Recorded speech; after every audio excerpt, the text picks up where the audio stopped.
Atenção! Começa agora uma teleaula de Física do ensino médio. Você vai assistir a teleaula de número 31. Bons estudos!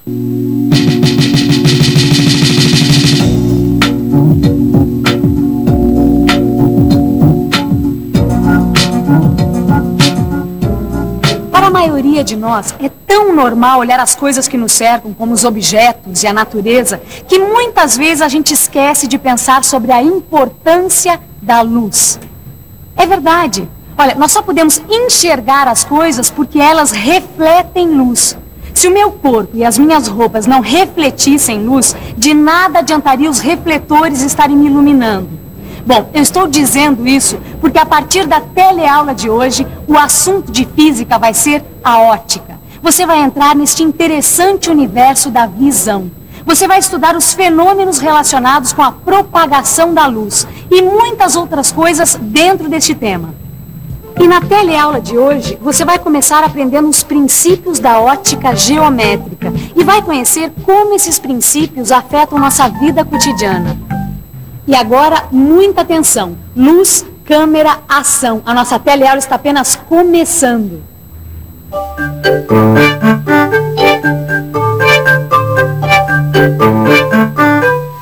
Você já reparou como a rua é cheia de coisas interessantes para a gente observar? É só olhar em volta que a gente pode ver todo tipo de formas, de cores, de texturas, de movimentos. E como você já sabe, nós só podemos ver tudo isso porque essas coisas todas refletem ou emitem luz. E se eu perguntasse como a luz chega até os nossos olhos, você saberia responder? E se eu dissesse para o pessoal aqui na rua que a luz caminha em linha reta, o que será que eles iam pensar? Vamos ver. Diz uma coisa pra gente. Se eu disser pra você que a luz caminha em linha reta, você acreditava? Não. Como não? Isso não existe, cara? Não, mas a luz caminha em linha reta. Creio que não, viu, meu? Caminha de todos os lados. Quando ela reflete, ela fica numa reta só, né? Não acredito. Pois é. Apesar de ser difícil de acreditar, dizer que a luz caminha é uma afirmação correta. E mais, a luz caminha em linha reta. Esse é um dos princípios da ótica geométrica. Engraçado, viu, Gil? Essa história de que a luz caminha em linha reta, eu ainda não entendi direito, não engoli essa história. Será que é verdade? Claro que é verdade, Vicente. Olha, eu já até li sobre isso. A luz caminha em linha reta. Eu até li sobre isso. Quer dizer, eu li em tal lugar, tal coisa, então é assim e pronto, acabou. Mas é provar. Você sabe provar que a luz anda em linha reta? Eu acho que dá até pra gente fazer uma pequena experiência para mostrar uma evidência de que a luz caminha em linha reta. Como é que é? Ó, eu estou aqui com esses dois cartões, tá certo? Tá. Os dois têm furo no meio. Pega esse aqui e tenta tapar a luz que vem do teto. Aí a luz passa pelo buraquinho, óbvio. Então, agora use esse outro aqui na frente. Ah, que interessante, hein? Quando eu boto os dois furos bem alinhados, eu consigo ver a luz. Então, é o que eu estou tentando mostrar. Ó, os dois furos, a lâmpada e o seu olho alinhados, você consegue ver a lâmpada. E consegue perceber que a luz caminha em linha reta. Por que você não tenta fazer essa experiência? É verdade mesmo isso da luz caminhar em linha reta? O professor disse isso, mas eu ainda não consegui entender direito. Eu fiz até uma experiência de olhar a luz através de dois cartões com um furo pequeno bem no meio. Ah, eu sei que experiência é essa. E na verdade é isso mesmo. A luz caminha em linha reta. Ou, falando uma linguagem mais científica, é a propagação retilínea. Como isso se dá? Olha só, quando a luz sai de uma fonte, como uma lâmpada, por exemplo, a luz caminha em todas as direções, mas sempre em linha reta. Quer dizer que aquela luz que passou pelos furinhos é um pouco dessa luz? Mais precisamente, essa luz que saiu pelos furinhos pode ser chamada de feixe de luz. Feixe de luz? É a mesma coisa que um raio de luz? Quase. Olha, se a gente imaginar um feixe bem fininho, nós podemos considerá-lo um raio luminoso.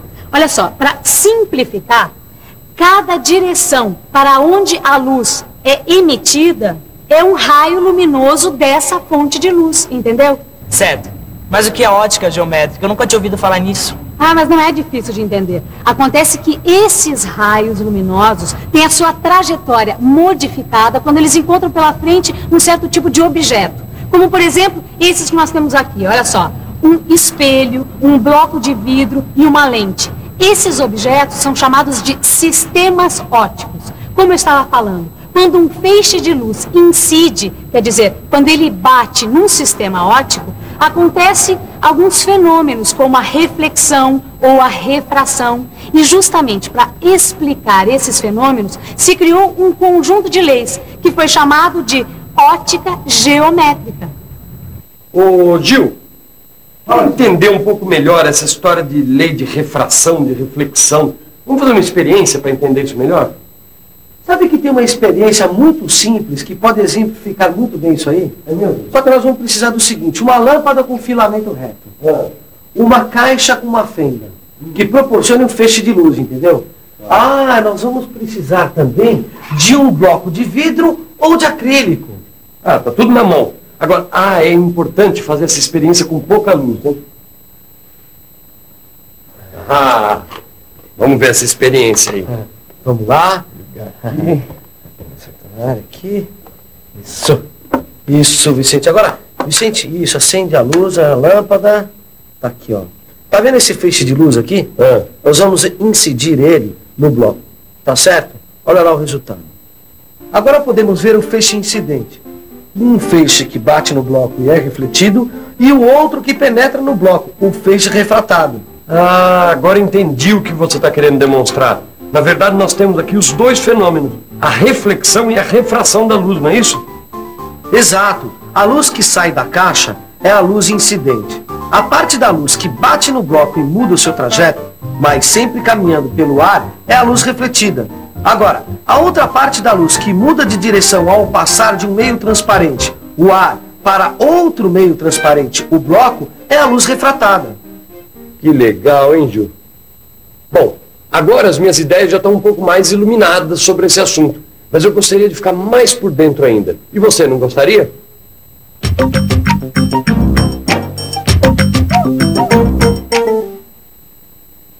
No lugar de falarmos em feixes luminosos, vamos falar em raios luminosos.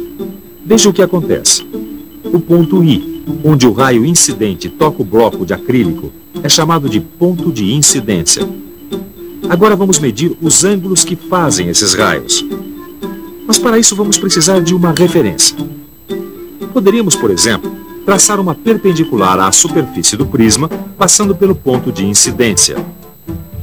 Esta perpendicular é chamada normal, e o plano formado pela normal e o raio de incidência é chamado de plano de incidência. Neste plano de incidência estão, portanto, o raio incidente, a normal, o raio refletido e o raio refratado. A partir destes dados, já é possível formular algumas leis. As leis da reflexão, neste caso, são duas. Primeira, o raio refletido está no plano de incidência. Segunda, o raio refletido forma com a normal um ângulo igual ao que esta forma com o raio incidente. E também são duas as leis da refração. A primeira diz que o raio refratado está no plano de incidência. E a segunda fala que se chamarmos de I, o ângulo de incidência, e de R, o ângulo de refração, vamos ter que a razão entre o seno de I e do seno de R vai ser igual a uma constante que depende dos meios.